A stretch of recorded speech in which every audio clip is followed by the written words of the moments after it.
The second best time to get started is now. You've missed a lot of chances, but there is still a chance left. And you can still save your bloodline. And you'll sit there and go, yeah, I'm going to do it. And then 16 minutes after this stream ends, you're going to be back on Steam, downloading COD like a dipshit. And you come to me to motivate you. How the can I motivate losers like that? What do you want me to say? I gave you a guaranteed win. I gave you a way to make the money. I came on here every day and told you to fucking work.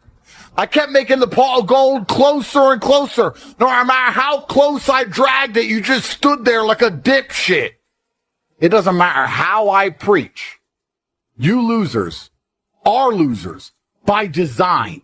No matter what situation I put you in, you'll find a way to lose. There is no other justification for your monumental impotence and lack of action besides the fact that your DNA enlaced with loserdom. As a man who's climbed the mountain from the very bottom, from the lowest echelons of poverty, most of you are starting higher than I ever started.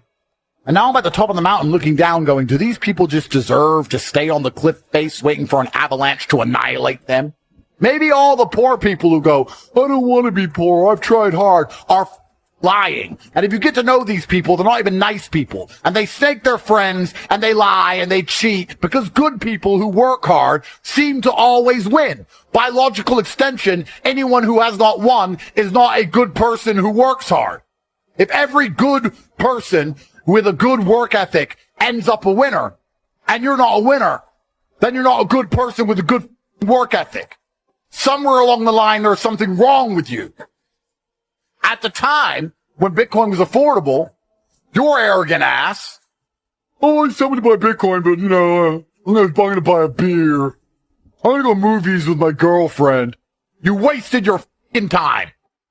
You could have been a somebody.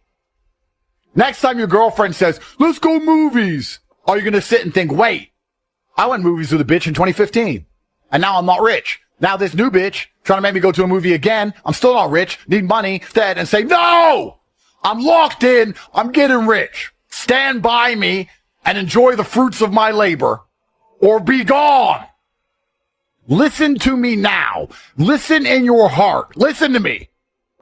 Because in 2 years, when I play this video back, you're going to hate yourself for your lack of action.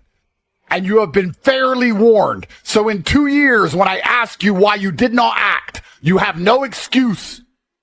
You need to work. You need to dedicate yourself. You need to take these next few months seriously. 2025 has to be a year of winners. You need to reflect on your life. You need to analyze all of the mistakes you've made. You need to stop wasting your time and stop relying on me for temporary bursts of motivation so that you can focus on something for once in your life. Now it is Darwinism. Those who do not benefit do not deserve to benefit. Act or fail. You cannot stop. You cannot give up. Most of you are happy to be losers part-time. You want to escape, but then that new video game comes out. I'll just play the video game. I'll just be a loser for 2 more weeks. Then I'll get back to trying to escape the matrix. It doesn't work that way. You cannot quit. You cannot give up. You need that momentum to break free. When a rocket is flying out towards the moon to escape the atmosphere, it doesn't pause halfway up the sky, does it? You're in competition with the entire world. Everyone wants to escape. You cannot be lazy. No more video games, no more loser antics, no more dumb shit. You are the only person who can make this work, and you're also the only person who can this up. It's an urge. Every champion has felt it. Every king has felt it. Every lion has felt it. Every winner has felt it. The urge to quit. Don't you give up on your dream. I don't care if you don't have the money, and you don't have the background for it, and you don't have the friends for it. Don't you give up on your dream. Don't you do it. It may take you twice as long. You might not read as fast. You might not move as quick. You might not have as much, but don't you quit. tears and struggles and pain, and you go through it anyway, and you show up and you continue to fight on no matter the circumstances, after a while, something begins to wither inside of you. To the person who keeps quitting, you have to live with that infection, that propensity to never finish. Until you have had the taste of finishing, you will not respect yourself.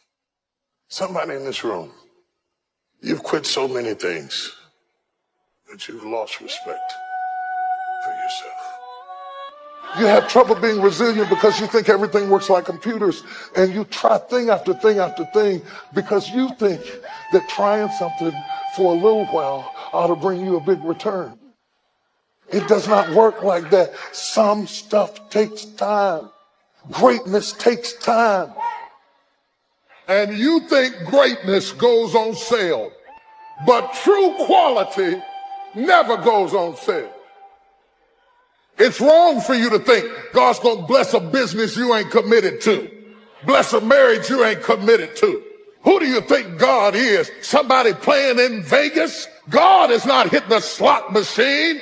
You have to put your everything, your mind, your energy, your effort, your tenacity. Nothing is going to jump out the fire. If you don't throw something in there, it's not going to happen.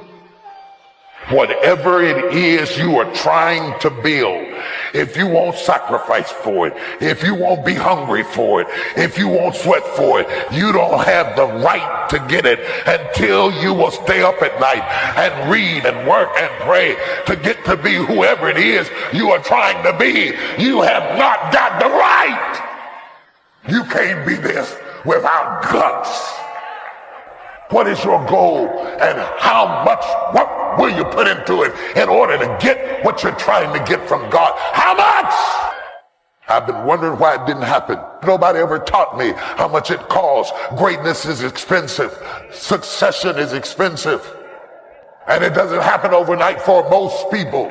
Yes, there are one or two people, but out of millions of people, those are only one or two. The rest of us have to work it.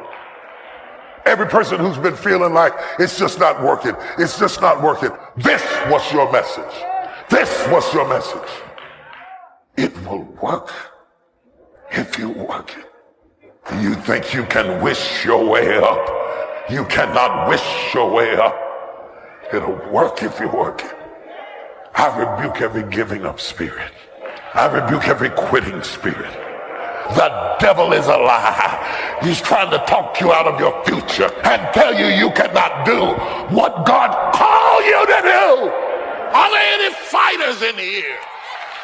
I fought my way up. I fought to get to work. I fought to stand. I fought to love. I fought to get out the bed. I fought with my fears, my doubts, my insecurities. I fought with haters, backbiters, and betrayers. And many times I laid in the bed. I couldn't go to sleep because I was fighting with myself. I fought a good fight. You might not have seen it. You saw the glamour. But let me show you what you didn't see. I fought to do that. You can either cower down and give up and let your wife become your mama, or you can stand up like a grown man and handle your business. So stop popping your neck, hold your head up, get yourself together, and get ready to fight the good fight of faith. If you lose a job, keep the faith. If you lose the spouse, keep the faith. If you have to downsize, keep the faith. If you have to move in with your mama, keep the faith. If you get sick, keep the faith. If you got heart trouble, keep the faith. You might not get a new heart, but you got to keep your faith. Faith is not just a word, it's a mindset, a way of life. It's the quiet confidence that tells you this is not the end. It's the unshakable belief that better days are ahead, even when your current situation suggests otherwise. Faith is the light you carry within you, guiding you through the shadows. Sometimes life tests us in ways we never anticipated, Challenges come not to break us, but to teach us, to strengthen us, to prepare us for the greatness that lies ahead. In those moments, faith is your anchor. It keeps you steady when the winds of adversity threaten to knock you off course. Believing in something greater than your struggles doesn't mean ignoring the pain or pretending the difficulties don't exist. It means recognizing that every obstacle is temporary, that every setback carries a lesson, and that every challenge can be overcome with persistence and trust. Faith is not passive, it's active. It pushes you to take steps forward even when the path isn't clear. It reminds you that no mountain is too high, no river too wide, and no dream too big for someone who believes. Faith fuels your actions, giving you the courage to try again after failure, and the strength to keep moving when the road feels endless. In moments of doubt, remember this. You've already overcome so much. Think of the challenges you've faced and the victories you've achieved. Those moments weren't easy, but you made it through. That same strength exists within you now. Faith doesn't mean you won't face difficulties. It means you trust that you'll emerge stronger on the other side. It's knowing that every trial has a purpose, every struggle a hidden gift. The darkest nights often lead to the brightest mornings. Sometimes people around you may not understand your journey. They may doubt your dreams or question your decisions. But your faith isn't for them to understand. It's for you to hold. Believe in your vision, even when others can't see it. Trust in your potential, even when others don't recognize it. When life feels overwhelming, remember that faith is not about seeing the whole staircase. It's about taking the first step. You don't need to have all the answers. You just need to believe that the answers will come. Faith requires patience. It asks you to trust the process, even when results aren't immediate. Growth takes time. Success takes effort. Healing takes courage. But with faith, you'll find the resilience to keep going, no matter how long the journey takes. Let go of the need to control every outcome. Trust that life has a plan for you, even if you can't see it right now. Surrendering doesn't mean giving up. It means releasing the fear and embracing the possibilities. Faith also means believing in yourself. You are capable of more than you realize. You have the strength, the wisdom, and the determination to overcome anything that comes your way. Trust in your ability to rise above, to learn, and to grow. Surround yourself with people who uplift and encourage you. Let their belief in you reinforce your own. Sometimes faith is contagious. A single spark can light a fire of hope in others. As you move forward, keep your eyes on your goals, but don't forget to appreciate the journey. Every step, every challenge, and every triumph is shaping you into the person you're meant to be. Faith teaches you to find joy in the process, even when the destination feels far away. Faith is also about gratitude. When you focus on what you have instead of what you lack, you cultivate a mindset of abundance. Gratitude strengthens your belief that life has more to offer, that you are blessed even in the hardest moments. Remember, faith doesn't eliminate fear.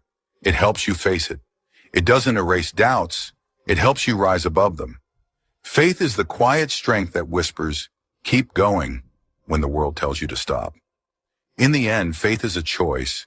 It's choosing hope over despair, belief over doubt, and courage over fear. It's choosing to see possibilities where others see limitations. So hold on to your belief in the future, in your dreams, and in yourself. The road ahead may be uncertain, but with trust in your heart, you'll find your way. You are stronger, braver, and more capable than you know. Keep believing, keep striving, and never, ever give up.